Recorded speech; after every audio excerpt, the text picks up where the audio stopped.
right, so before we get to Jason Bell, the skipper of the ValleyCats, here's the poll question we have up and running. How much would you pay to watch Tiger against Phil on a pay-per-view? And we give you 4 options. Wouldn't pay a darn cent. Okay. Zippo. $50 to $100, which is probably what it'll be set at.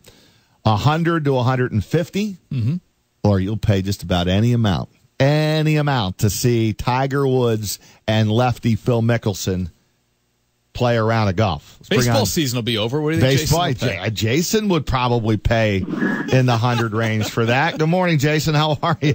I'm doing pretty good. I absolutely would pay in the 100 range. See? There you go. Two of the best golfers ever. All right. The skipper of the Cats. I love it. Chiming in. So, hey, let me just ask you, how'd you get this thing turned around? You went to Lowell, and you lose 3 in a row. Coming back to the Joe, look like a different team, play well, put it all together, pitch well, hit well, play good defense, really nice 3-game stretch. What did you say in between these series?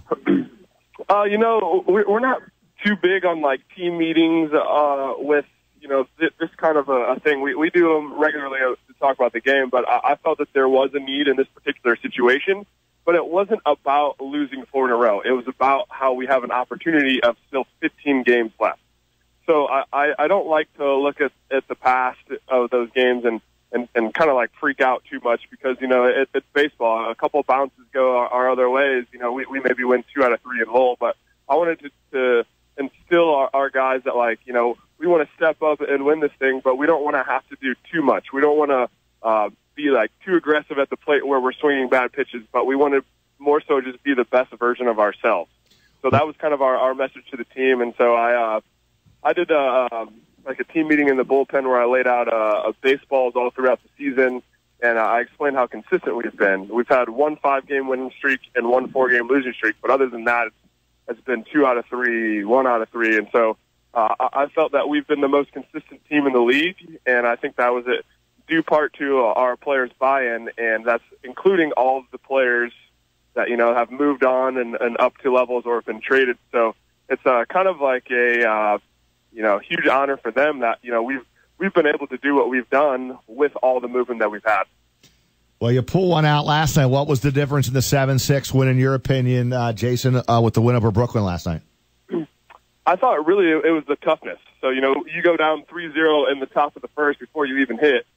And if you can respond with even 1 run, luckily we got 2, but, I was looking to steal a base so we could just get 1 run across so it could change the momentum a little bit and get us in the game a little bit better. And so we were fortunate to score 2, but the best part was we then had a shutdown inning by the pitching staff. So the next inning was a 0, so then it's 3-2. Then we put up 3, and then we had another 0. So anytime that we scored, our pitching staff responded with a shutdown inning. And every single time that they scored, besides the one in the 8th, we responded as an offense. So that was the difference in yesterday's game was the toughness that our offense took to the plate and the toughness the pitching staff had to give us a shutdown inning after gaining advantage. Jason, you talked about how it's a credit to all the guys currently in the clubhouse for the ValleyCats that you've been able to maintain success here despite some guys being promoted beyond Tri-City. But I want to go back to the beginning of the season. I mean, you're kind of getting your legs as a manager. So Roger talked about the turnaround from a sweep at Lowell to now taking 3 games from Brooklyn. But how have you been able to keep this team on course even through some early season struggles? For me, so during that team meeting, what I did was I had each guy go around and explain, like, what they bring to the team. And then at the very end, I explained what I think I bring to the team. And for me, it's consistency. Like, I care about the players and I care about their development, and it's not just sometimes, it's all the time. So something that I may make a big deal about on the first game of the year, I'm still doing it here, closing in on game 70. So for me, it's about consistency within that. And if I can be consistent as a manager, I'm hopeful that, the players will also be consistent. I think that's part of being an actual manager, and I think that's the difference in professional baseball where maybe they don't call us a head coach, they call us a manager. So the way I see it is for what I believe in, it's being consistent on that. And I think that has hopefully helped our guys. And, really each player I believe has gotten better. It may sound cliche, but when you really look at it, I feel like each guy has elevated their games, and now I just want them to be the best versions of themselves on a daily basis. What did it mean to have Drew Ferguson doing some rehab from AAA with you for the last couple of games?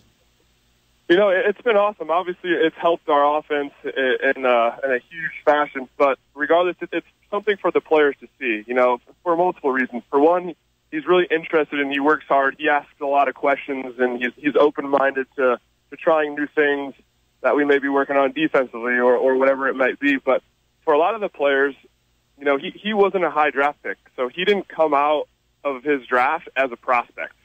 And so for our guys, it gives them a little bit of like a hope of, you know, okay, maybe I wasn't a top round pick, but I could still, you know, have a career like he's having and working his way up towards the big leagues.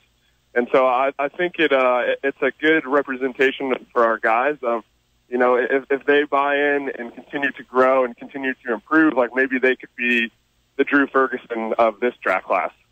Jason, I'm curious, just as a young guy in the game, I'm mid-30s, so I consider myself old in terms of baseball. I'm used to looking at stats and just religiously relying on batting average and home runs and RBIs to tell me how well a player is doing. What are some of the new age, and I'll put it in quotes, stats that you look at to try to gauge how successful some of your guys are? Like ESPN now, when they play Sunday Night Baseball, the number one, the first stat to the left of the bar is OPS.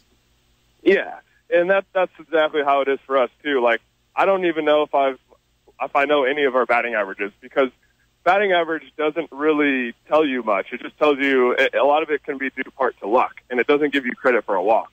So, like, a walk is as good as a single, but really is. You know, hitting is hard, so if you're forcing yourself to swing to get on base, you're gonna have a tough stretch. But, you know, for us, it's OPS, but it's explaining to our guys really what that means. So some of the guys might mean, it's on base plus slugging, but like, okay, well, what does that actually? Right. What involves on base? What involves slugging percentage? And for some of our guys, they've had maybe successful previous years at lower levels, but it was like they were hitting the ball on the ground too much. And if you hit the ball on the ground too much, you're not going to be able to have a high OPS. So it's adjusting, you know, our practices and our early work to instill like what we believe in with OPS. Like, so how do you practice that in a sense? So if it's a guy who has a high ground ball percentage and swings at a lot of pitches out of the zone, we're going to adjust our practice to where he can get better at both of those things, and hopefully it will transfer over to the game. And that will help his OPS, because he will then start hitting for more extra base hits. He will then start hitting, then start drawing walks. And I think the best example we have right now of that is probably Carlos Machado. So his overall OPS might not be that great, but if you look at probably his OPS in the last month or so, he's really started to hit balls hard in the air, and you know, he's drawing more walks. You know, earlier in his career, I think he had maybe a total of 2 home runs, and already he has 3 home runs, and he's been drawing more walks than he ever has. So combining those two things together is what's really helped him, and it's what's really helped a lot of our guys, you know, improve. That's interesting, man. What is this matchup like now? And they're all key down the stretch here with this 2.5 game lead that you're clinging to. You go to Hudson for 3 straight starting tonight. You know, it's tough. I think Hudson Valley has been one of the more talented teams in our league all year, and our previous series against them have always been fun. They've been interesting and really competitive. You know, they're a good team. They're also battling in their Division II in the same way that we are.